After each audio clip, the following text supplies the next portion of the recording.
Mala, con dia ner ke shot kwan ke kat ye ko zang gare ro. Che ben ke ye ke sava school. Ta con ke lesson en badag dien. Lesson en badag dien ra je ko ye chu nyen ke len dini jen. Re ke ti dial. Ano ye chu jen min nyam ke dini jen re ke ti dial. Wala nang con ke Monday lesson. Monday lesson shala no gat mila jen care. Alabo care ke tin dial tin cha chak. Jen gwa ndong right content. Che me chan jek ne ke chang nyam memory text nanga jek ka ji close chapter 15 worker verse 17. He Christ is the image of the invisible God, the firstborn of all creation. And go jen Christ o Yeshu jen jen turo kot in chanen. Jen turo kot e chane benen la kot in chanen. Ka jen enjen ka ti dial tin ka tin cha chak. For by him all things were created that are in heaven and that are on earth. Alabo keje cha tin dial tin cha chak tin ti chang ro nal ma tin dial tin wi mon. Tin nan ka kan tin cha nen. Quarry kan ruij ke gwas bumni. All things were created through him and for him. Cha ti dial cha ka chak keje ka cha ka chak keje. No.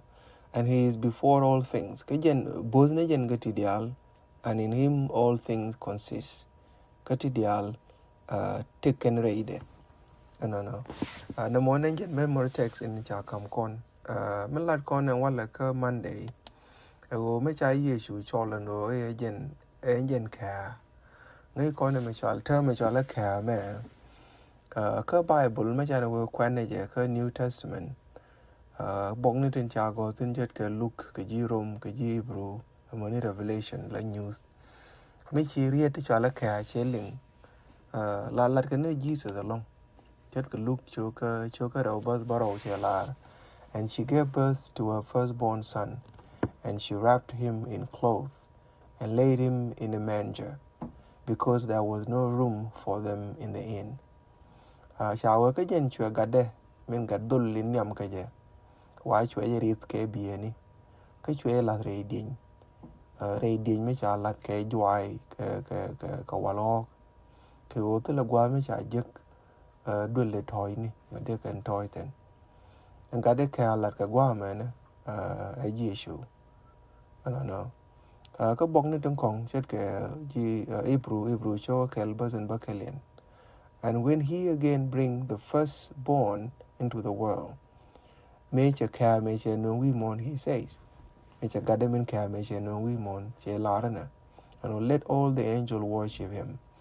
And ne a jag di ala la jangal aja pal ke jaken. Ka lot ke guama no chikunyala lara no che jagnal joge ba pal kana. E Yesu lat kama. Mecha na wega won ya me bok ni ten kong. Me create ka shelling la lot kana Jesus. But ka ko konan wala morai kon. A managi close in pa kon kwen. Ka bana wo kwen ba nyo. La lot kana o ka dera Jesus along. Dung do ka lieng la lieng kon ne je ko tung nas. Ka yan mi jara min ko dav ne jare gan. Ram kon dav ne jare gan mo. La no ngai char ko o Yesu bo. Me cha la le jen ka in yam. Ka tin dia len cha chak. Jen min nyam dien ka tin dia la cha chak la de nyu de je no Yesu bo chak ne je ka te chwa te kong le cha ko re. No mo ne yer mi take a misunderstanding. Alabo che te ka chop lo ai ko mi chal ka je ko ka bele tere ka tin cha chak alab chak ne je. De la bo wo ye ko Jesus ko chi ko de a mi chak ne je. Bi ko ji ka cha ka ne ba ko le chol ye ko do. No. Bible me te me chere mi ga ke Bible le ti lar ko Yesu yo ko kia ngu mà kinh chụp lại nó mà kinh con linh ở qua cái riêng để mà trả lại nó Giêsu dân nhân là kẻ ở cái trên địa lên trả chắc luôn nó go trả con chẳng này Giêsu cho tới con cũng là trả cỏ rồi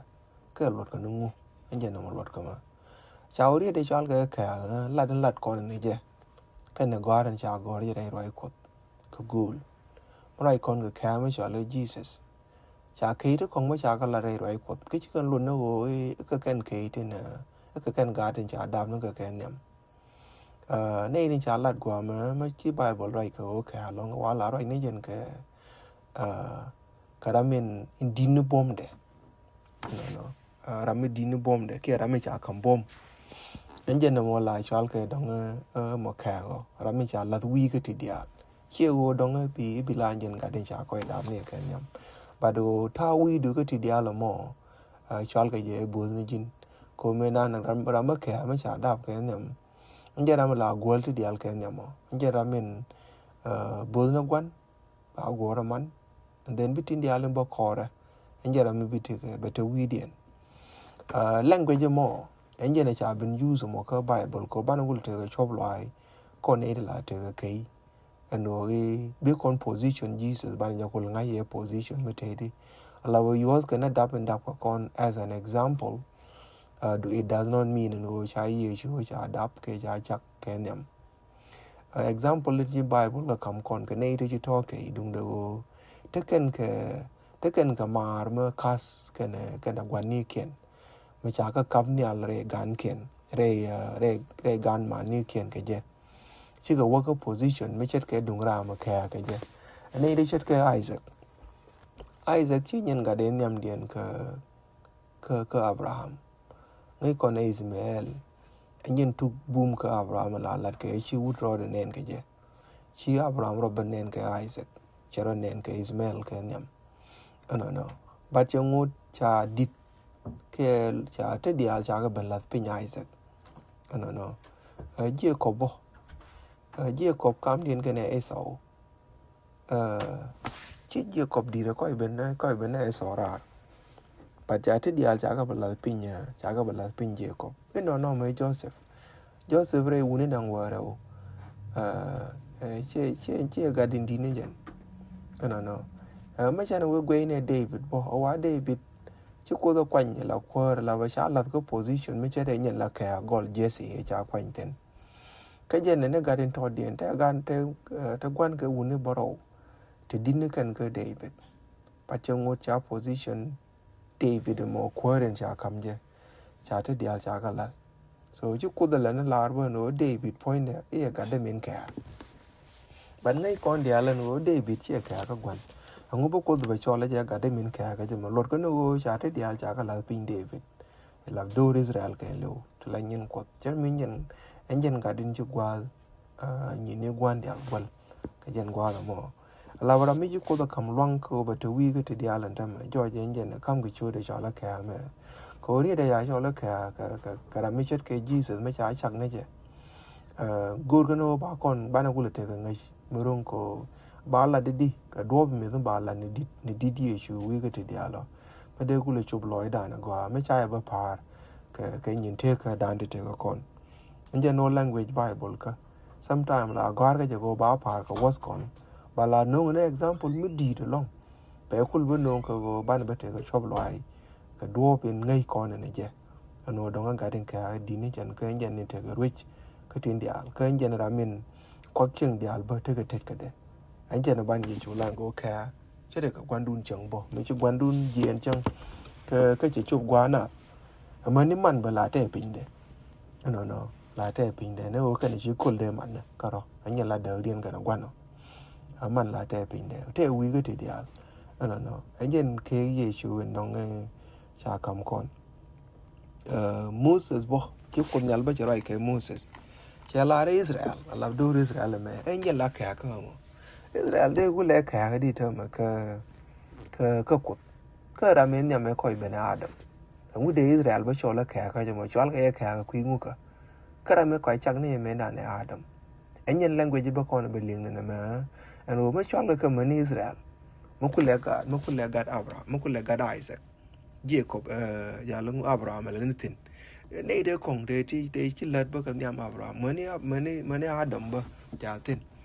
no tell me David de ko de ben chol ga ja Joseph sorry Israel nya la ka mo no anh dân nó cha guru nó go ra mình cha đập cái dân chia queer đập bỏ lọt cái mà qua mà nhà rồi là rồi mà chia queer đập bỏ mấy cha lính chia này lính first born sen dân nó mấy cha lính ấy chú ấy nhân cả cha luôn nó queer đập cái mà thế con nè lọt cái nó go anh giờ ra mình cha là week cái thì dial giờ ra mình thì week cái thì dial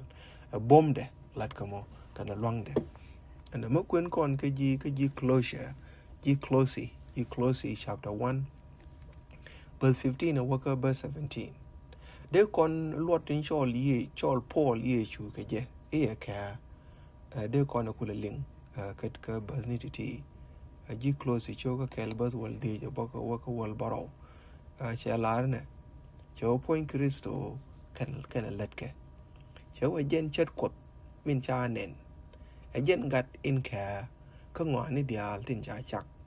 cái gối đây để cha ngoại ní dial chắc cái gì tin tiếng nial cái này win mon tin nén cái này tin cha nén cháu qua đi kia booze kia khoar kia rui cha ngoại ní dial chắc cái gì cái này quy đấy dân thế tin cái thì dial cái nhầm cái dân cơ bằng ngoại ní dial khắp các ngoại ní dial khél cái gì ở ngôi cha nó liên cái mà đây rồi chứ mà first of all ở ngoài trên những người cho con là chắc cái gì á ye chú rai con cái quy đó mà thế cái loang mi đi mi engine bom mi youth kunyale anh ngồi bên tít dial lên cha quy mô nó bị cái chắc cái gì cha này different như này là vô chế cái đấy mi cha thơ ni yo tin con engine bom mi youth kunyale anh nhớ bo can youth này là đấy mi cha thì con cha cái lần này chứ cháu ấy thì là lát cái bậc quy đấy, số ngoặc thì là mà lát cái chân,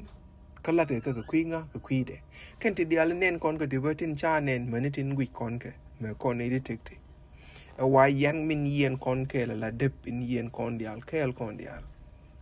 cái dân ra mà chẳng ngoặc mà chẳng có ngoặc cái quy đấy mà, no, anh dân ra chân lát Paul, anh dân in position in min lát Paul cái dân ra mà anh dân khác cái thì đi al. No con dialectic de ti ku con exist ke kwa ne tek ke je mi dung intelligent tel me de tek mu gui con ne kwe jom ke ne tin la jel ke cha luong ke we me ye dial cha na luong ke nin do tama teken ke kui ra ke me yen la ke me Paul bo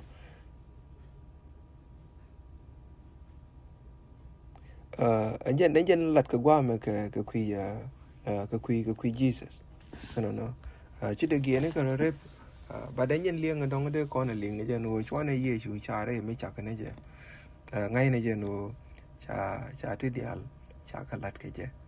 anh dân position này tin đi này dân we cái dial ta đã we cái dial là mà anh dân em nung chút cô trong cái bà cho là cả cô anh dân chú đến chat cái miêu trong cái để thì cái liêng in trong cái liêng cái con có nó pal nè cô ra có quả ra luôn như đây Tesla ai thầm quả ra cái right in chỉ cầm co cái right in chắc có liên quan là cái quy luật in chỉ ye chú lật rồi chắc cả quả điên đó luôn như Tesla ai cô chỉ reality quả điên chắc là làm rồi chắc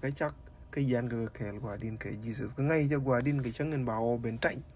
bà thì dial bà cái lối rễ gọi cô bà cái lối rễ chắc cho nên cái quả để chạy ten cái nem lúc có quả điên and go be conform to take into Yeshua in what ko nhìn take in what the dial then to take tin nan cái mà tin trả nên bị cái có cái bên này lúc cái roái này thì liên này cái chẳng có quả gì rồi quả điên bà có quay nó nhầm cái quả then bị bên cái gì nó bảo thế dial bà cái bên mặt quả kẹl chứ cái mấy chỉ riêng được tôi bây giờ quả cái chuyện là nó quả then cả trái cái cắm này cái gì bị thế dial bị cái nhọc cái nông rò được ngân này cái kẹl quả điên nó có phải là bỏ cái gan mà cái này nhá mà cái nó quả đấy thì liền roái này thì này chẳng quả nó cái chân ngân trái cắm này cái quả cái chân ngân chỉ bên joy đấy quả đấy nó để cái dial lên cái để cái dial chul rò được quả then bị bên because Kamal cái ring ni ti dia le tuwa re wa ti mo ne ka tas lo ai gwa di ne chang ko ba ka bindu li ba tas lo ai ne chang pete ke lo ko ba ta ke le ji sa ko ta la dia la nyam no go ka shodu ka shod Jesus Christ kwara amen